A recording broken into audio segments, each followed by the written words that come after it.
a little reminder, if you are watching on YouTube, and you like anything on there, please click like on the video and then click subscribe to our channel. And then you'll know, when the show has had a new posting or something like that, or we posted a new video. And write-in question today, I often feel myself falling into a pattern where every small problem seems like a disaster waiting to happen. It's like my mind automatically jumps to the worst case scenario, even for trivial things, making me anxious and stressed. Can you explain what's happening, why it happens, and offer some category or strategies to help manage or overcome these overwhelming thoughts? Is this catastrophizing? Um, well, when you say, can you explain what's happening? I don't know you, so I can't explain exactly the perfect, right, accurate thing for you, but I can explain why this happens. Um, to people because there are different people with different kind of causes for this. The first thing that strikes me about your question is you said you often find yourself falling into a pattern.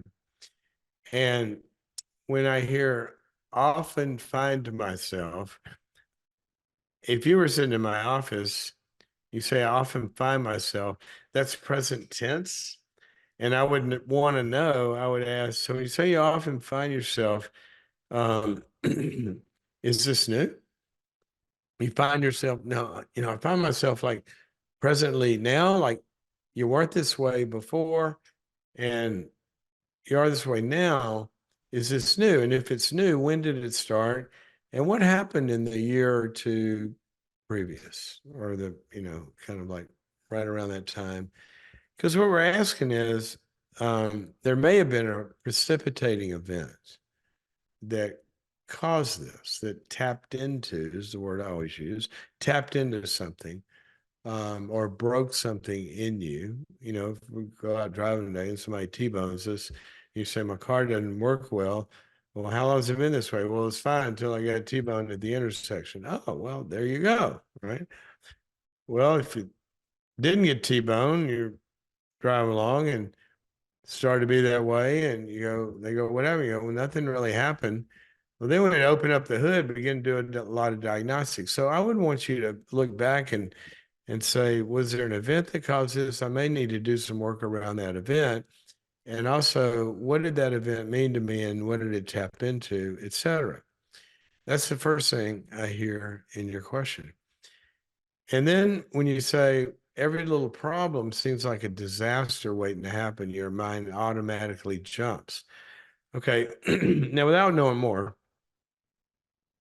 that has some of the elements of what oftentimes happens in an anxiety disorder.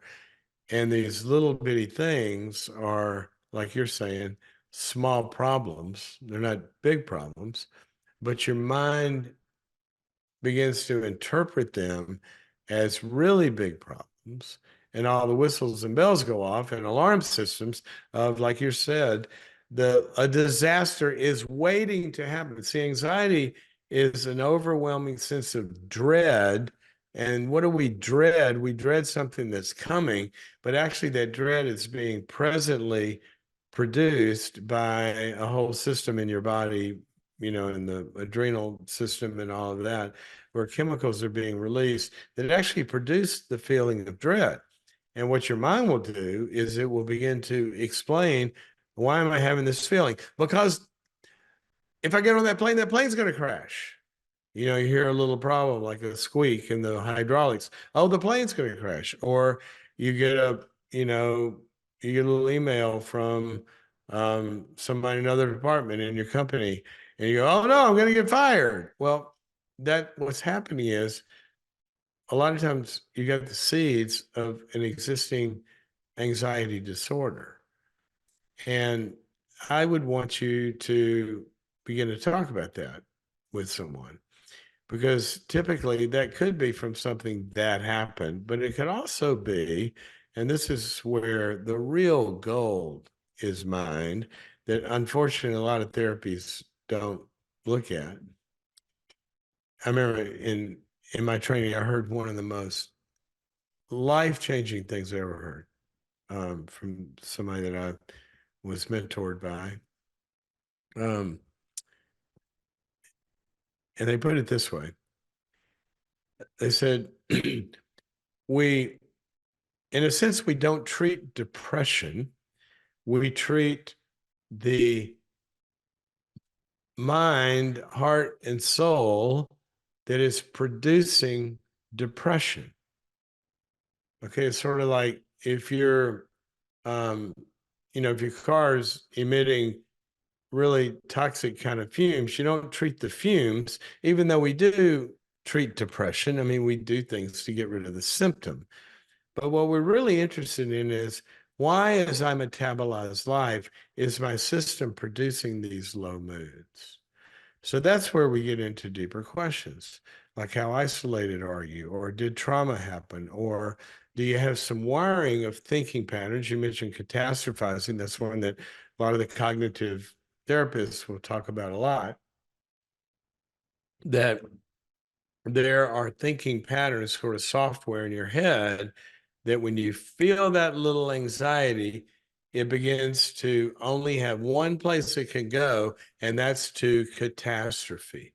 And what they do is they start to rewire. So you might have some rewiring of your way of thinking. I remember I was a competitive golfer growing up, and sometimes I would be looking at a disaster waiting to happen. In other words, I got to hit maybe I hit my drive in a bad place and I got to figure out how to hit a recovery shot. And I got to hit it over this tree or around the tree or, you know, something difficult.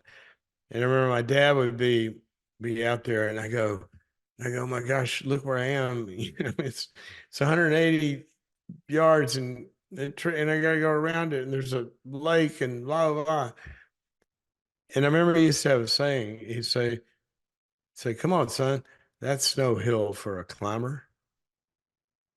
And think about that phrase.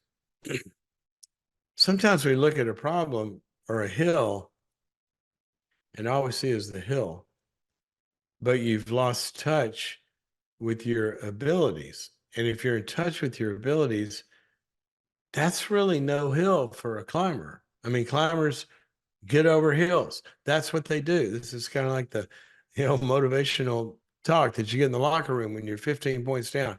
That's nothing we can't do.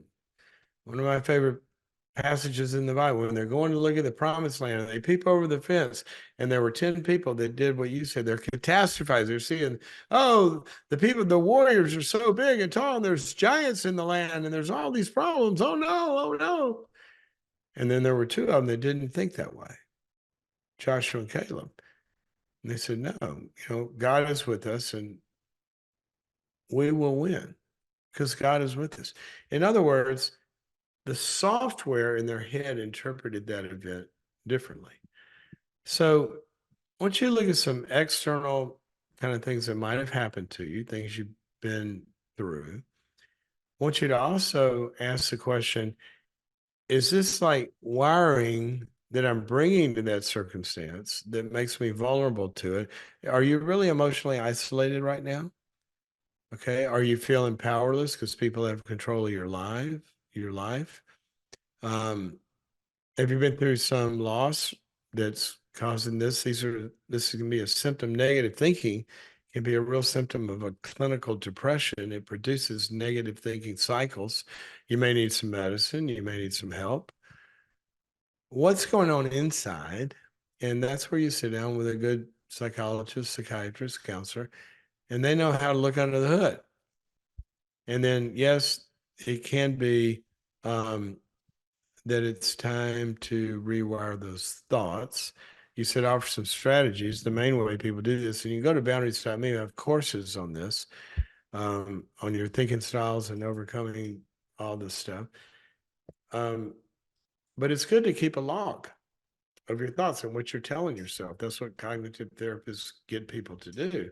And then they come up with other, when you're having those thoughts, they have a competing thought or a disputing thought, like that's no hill for a climber. I tell you one of my favorite ones in my life And I could look this up somewhere. In fact, that is a cool thing I might be able to do here real quickly. If I could do that, and you'll hang with me. Um, One of my favorite verses about this, let me look up something for you. And it says that, ah, I don't know how cool this is production wise to do this. Here we go. It's right here. Psalm 112, verse 7. He does not fear bad news because his heart is steadfast, trusting in the Lord. I remember one time I was going through stuff, there's a lot of bad news that was happening. And I remember that verse, and that's what I mean by what the cognitive people tell you to do is you have some when you're noticing amazing negative thoughts, well, dispute those thoughts with something positive. You might be, well, what if they don't like me? Well, my friends will still be there. I'm not gonna be alone in the world. How about, well, what if this bad thing happens? I'm not going to fear bad news because my heart's going to be steadfast because God is with me.